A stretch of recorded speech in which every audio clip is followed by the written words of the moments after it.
So that's the light over there. You will need a 10mm socket, an extension, and a ratchet for this job. We're gonna arrange them like this. The longer the extension, the better it is. Now, first off, open up the trunk, press the button over there. Once the trunk opens up, right there's a small access panel. So grab it like that and just pull it out. So it's gonna slide right out.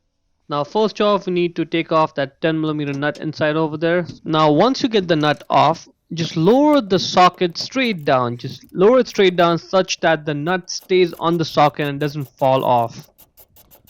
Right? Yep, just like that. Now, there's an electrical connector over there. You can use your thumb or your fingernail, or instead you could use a small flathead screwdriver to pull that red tab back. Slide it back like that. Now we need to press down the brown tab over there. You gotta press it down and then pull it out. Now you may not be able to see exactly what I'm doing. I'm just gonna pull it out and then I'm gonna show you what I was pressing down on. So right there, that's the brown tab. You're gonna press down and then pull the connector off. Right now we need to get off this black trim piece. So just hold it like that and pull it off, and off it comes. There's a second nut over there, same 10mm. So get that nut off. Now the light is only held on by those two nuts, so you should be able to get it off now. It may take a few seconds, you may have to wiggle it, but just push it out gently as I'm doing over here and the light should come right out.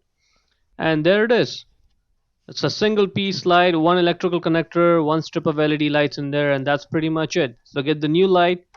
Once you get the light unit, all you have to do is just place it back in its position. There's only two holes over there, line them up and the light goes back in.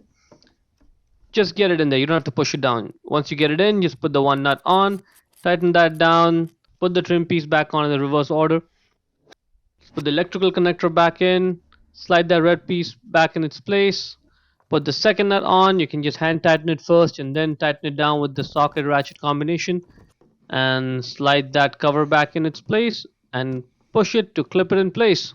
Let's try it out, and that is looking good. Hope you found this useful.